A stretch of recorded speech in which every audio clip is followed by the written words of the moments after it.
Hello, so in this tutorial I'm going to be going over how to take a DSLR scanned film negative, bring it into your computer, and convert it to a positive image as well as improve its color. So in this tutorial I'm actually going to go over two different methods to accomplish this. The first one is kind of a quick and dirty method that'll get you 90% of the way there, but is not as exact in terms of color reproduction as a real film scan, but can be the most cost effective method and will get you reasonably good results. The second one involves a program called ColorPerfect, and it will basically emulate the original film to give you basically what the negative had on it and what a print from that negative would look like in your computer. So just to start out, this is a DSLR scan negative. There are a lot of tutorials on YouTube on how to get to this point. You can see my film holder was not made to very exacting standards, but it actually works fine, and we can zoom in here. And this is at 3:1 because I'm on a retina display, so it's zoomed in pretty far, but we can see it's pretty sharp. It's right sharp on the grain, and that's the thing I really love about this method. Even with this very short depth of field image, I was relatively sharp on the eyes, even with the manual focus camera. So we can just see how sharp I was on the grain, and you can see kind of up in these little sprocket holders how sharp it was on the film.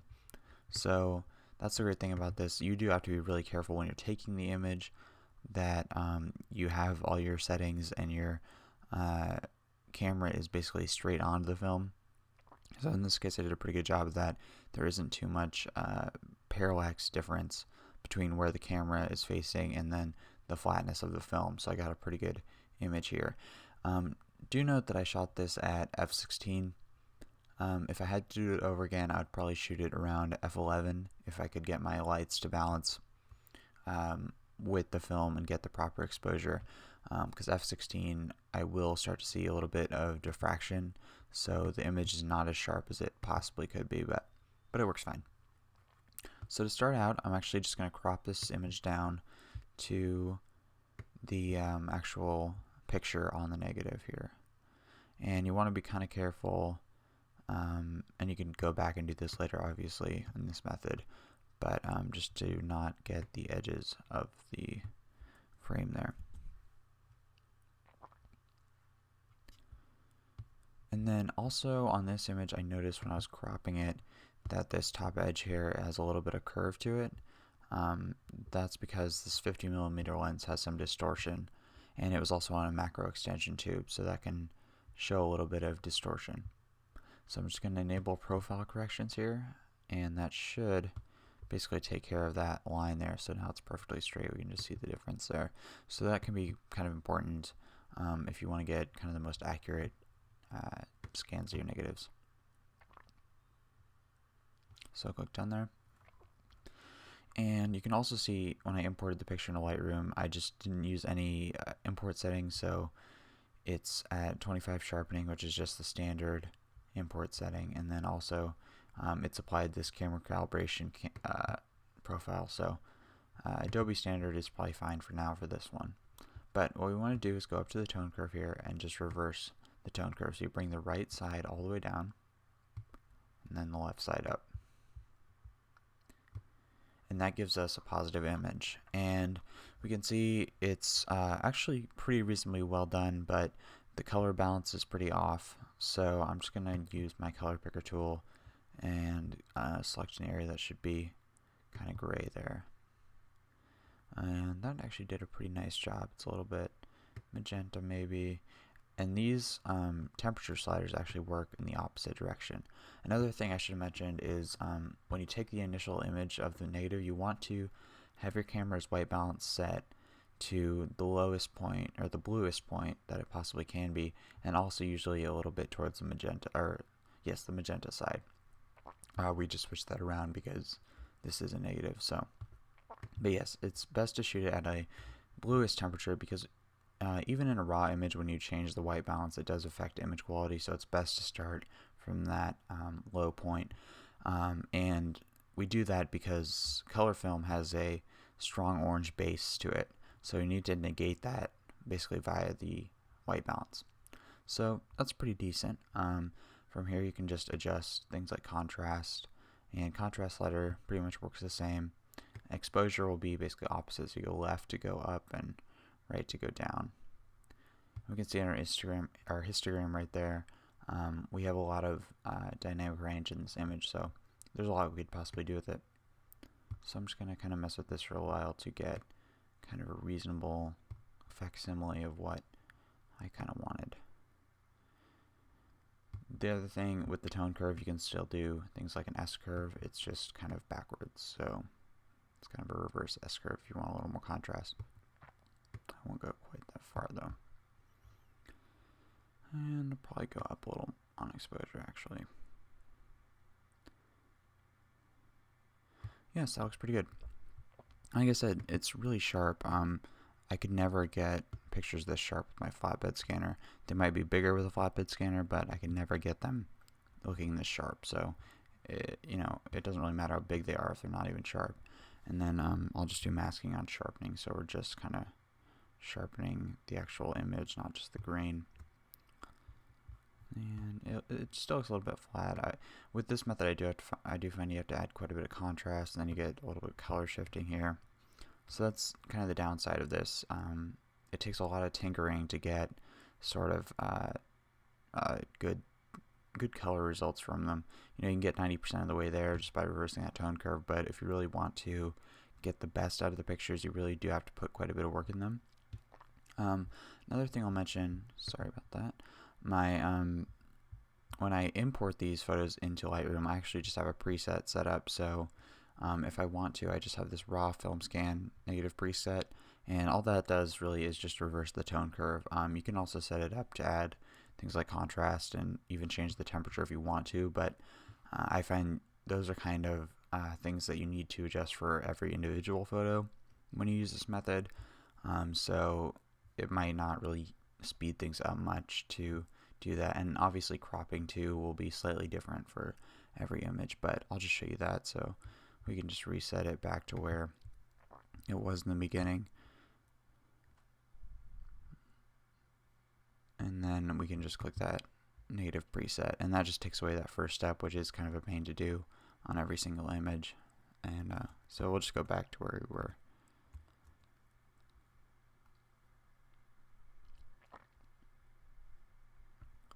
Taking a minute.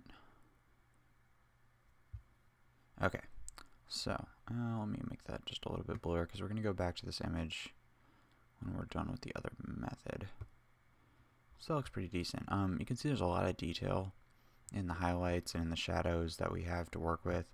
So this is a really great method for getting basically the most out of your negatives.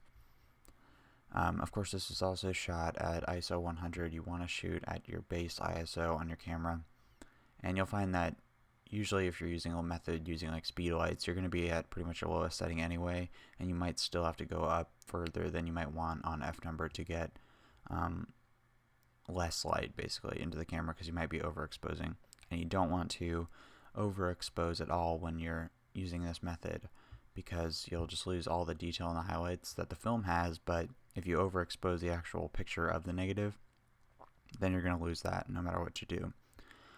So this looks pretty good. So now I'm just going to create a copy of this, and we're going to show you guys another method you can use, and I'm just going to reset that whole picture back to where we were. So I'm going to crop it again, and this time you really need to make sure you don't leave any of the image outside of the image area here. So just kind of, it won't be perfect on this one because this is just for an example, but I do want to get it kind of right. Okay, that looks good, and then I'm just going to do that profile correction again because we can't do that later. So that looks about right. Okay, so we're back to this. We don't have to mess with the tone curve this time, and we also don't have to mess with the temperature at all this time. One thing you want to watch out for is take away sharpening, And also, I recommend setting the camera profile to neutral, because that just gives us kind of the flattest base image with the most sort of range that can be brought up in the highlights and the shadows. And also in this image, I've edited this one before, so I kind of noticed that the blacks, which are the whites in this negative, did get a little bit sort of crushed when I used this method before. So I'm actually just going to bring up the exposure a little bit, actually bring it down a little bit, maybe right there. And we will see what that kind of helps me with. And if it doesn't work out, it's kind of one of those things you have to experiment with, and I'm still experimenting with. So that all looks good as far as I can tell. And the next thing I want to do is bring the photo into Photoshop. But before we do that, I want to show you the settings you should have set up to do that. So we went up to Lightroom and then Preferences here, and then under the External Editing tab, you want your file format to be in TIFF, Adobe RGB, because that's what the program we're going to use kind of prefers. And then the most important thing is your bit depth at 16-bit component. And that all looks good here. So now we're just going to go into Photoshop. You can go to Photo, Edit in, Photoshop, CC, or whatever version you have. I think the program I'm using goes back to pretty much any version of Photoshop that you would reasonably have on your computer. Or you can just do Command D. But we're going to open it up in Photoshop.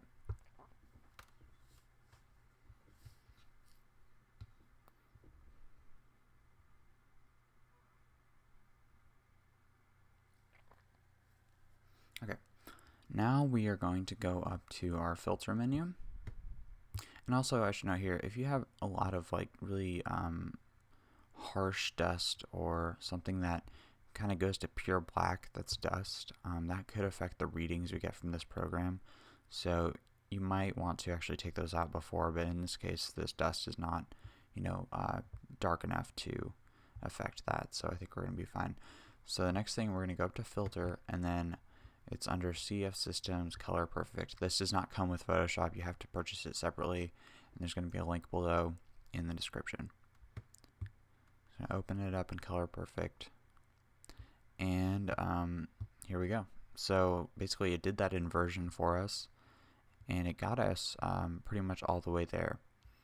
So this program is it's actually very confusing when you first get into it.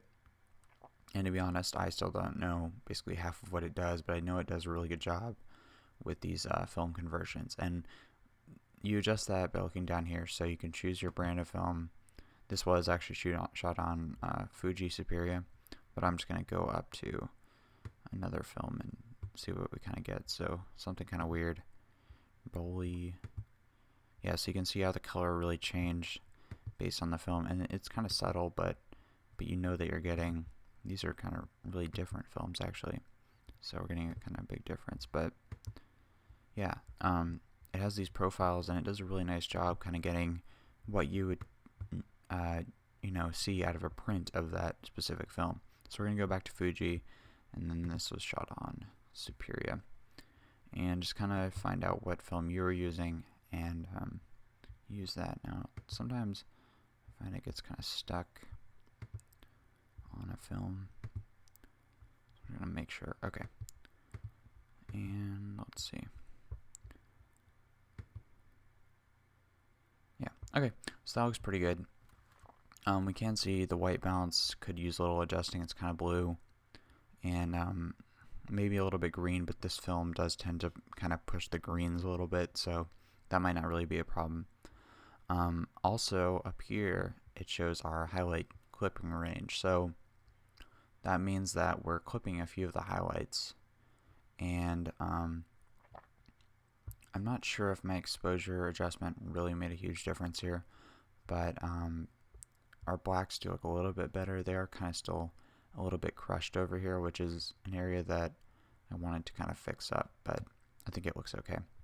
So what you do to adjust this highlight clipping is you go over to this little black menu here.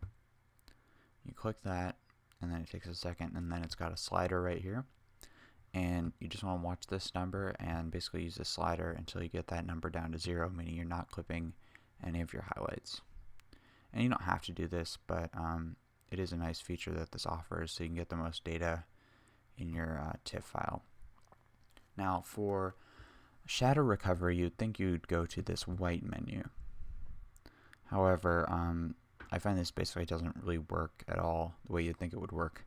So if we bring the slider up on the white menu, it basically just adds this weird fog effect. And then if we bring it down, it adds a lot of contrast and just increases those blacks to kind of unreasonable levels, even with a very minor adjustment. So I'm just going to set that, actually just turn it off by ticking this little circle here. And that'll just turn that whole adjustment off. And this one is a little bit more effective in sort of bringing up those black levels, or just bringing it down. So look how much detail we got back just using this little black point.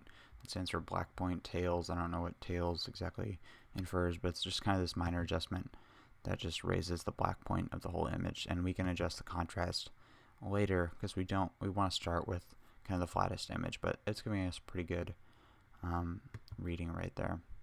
You don't want to go too far because when you bring up these blacks a lot, you're going to start to see kind of color noise and grain in those areas, because film doesn't have a huge range when it comes to that. But actually this is holding up pretty nicely, so I think that looks pretty good. The next thing you want to do in this program maybe is kind of work on that color balance. So it has a couple ways of doing that. One is the CC ref button, and basically I think it's color correction reference. So if you have like a gray card, or you know something is perfectly neutral, gray or white in the image, you can use this button, and it kind of works like Adobe's, I'll just show you, it kind of works like Adobe's color picker, but I find it's really pretty hard to use. So I just click the button, and then you click somewhere on the image where it's perfectly neutral, and then it adjusts the color balance for that. It's not as intuitive as Adobe's because it doesn't actually show you the RGB values under the color picker, so it's really hard to identify, you know, sort of a perfect neutral. So I don't generally use that, so we're going to go back up here and just undo that. Okay, another way to do it in this program is go up here to the menu and go to Ring Around. So what this does is it puts our main original image sort of in the middle here, and then around it are all these image adjustments. So we've got exposure up here in the top right, which is a white box, and then that increases exposure, and this decreases exposure with the black box, and everything kind of works in the opposite here. So we've got red, cyan, green, and magenta, blue, and yellow. So in this case, I actually like the kind of red adjustment that's giving us, and what you do is you click these boxes, and it actually gives half of the adjustment that's indicated up here to your main image. So if we click that again, we'll get kind of the full adjustment that was in the original red box. And that actually looks pretty good. So what I'm going to do is also just increase the yellow by a little bit here. That might be a little overdone. And you can adjust the degree by which this works with this slider over here. So I'm just going to bring that down a little bit. So I'm just adding, you know, a very slight kind of touch of yellow. Yeah, that looks pretty good. So you can play around with this a lot. It's actually kind of one of the coolest features about this program, and kind of edits color in a way that I had never seen before, but it actually works pretty well, and it's pretty intuitive. So I'm going to go back to my black menu up here just to bring up the full image. And actually I want to go back to that ring CC because I went a little bit far with that red adjustment, so I just want to go back and bring some of that out. Okay. So you can see up here in this highlight range clip, we're at 0. On the shadows, we're at 1.2, and that actually started, I think, around 3 point something, so we did bring up some of that shadow detail. You can also add some, they call it shadow compression, and that might help just bring back some of that shadow detail as well. And you can do that on the highlights too, but I find that using that black level adjustment works pretty much the same. So we're not even going to mess with that because we've already got it down to 0. And I'm just going to do as a final adjustment because when you change the color of the image, you can affect these numbers a little bit. So I'm just going to bring that actually up a little bit, just to make sure we're right at that 0 point, because we don't want to go over that, because that means we're bringing down the blacks more than we need to. So that's about perfect. So now all we have to do is click OK, and it'll bring it back into Photoshop. So that looks pretty good, and we're like I said before, if you want to do dust correction in Photoshop, I would recommend that. It's just a little bit faster, but we're just going to save it out of Photoshop. So Command S or Control S will save it back into Lightroom. So here's the image we got out of ColorPerfect, and it's still the same resolution, and you know, so it is showing in our histogram. We are clipping some of the shadows here. We can bring those up to a slight degree. You don't want to bring it up too much, because film doesn't have that much data in the shadows, but I feel like the exposure actually could use a little bump. And now, because this is a fully positive image, you can just use the sliders as you normally would. So yeah, after this, it's kind of like working with the other file, but you just have a better starting point to work with, and you know that the color is basically accurate. So we've got a lot of detail here, and I might actually just bring down those black levels, because I kind of want to hide that that little bit of noise we got. I can zoom in a little bit further, and you can just see kind of the noise in the dark areas that's not too appealing. It actually did a pretty nice job here, but just kind of that blue color noise there. This is actually the color of our color, but this is supposed to be black. So anyway, I think that did a really nice job. So here's the comparison of what we kind of got out of Lightroom and what we got out of ColorPerfect, and it's a pretty drastic change. And ColorPerfect is kind of a big investment. I think it was $67 to buy the program, and that is a lot of money. And if anybody has a good alternative to using it, I would love to hear of it. But honestly, I was getting so frustrated with the color coming out of both my DSLR scans and my flatbed scans that ColorPerfect was definitely kind of worth it to me, and I discovered it through another popular YouTube video on doing actual raw flatbed scans, and I applied it to this, and it worked just as well or even better. So I've been really happy with it, and I would definitely recommend it, even though it's definitely not the most intuitive program to work with, but it is very effective. Another thing, you might want to add sharpening to that image, especially because this one was shot at f16, so we're definitely going to need a little bit of sharpening. But yeah, it gives us this nice TIFF file to work with, so we have a lot of range still in the image, and it I think it just gives a really nice representation of the negative. So I hope that helped, and if you have any questions, comments, or suggestions, please let me know, and thank you for watching. Bye bye.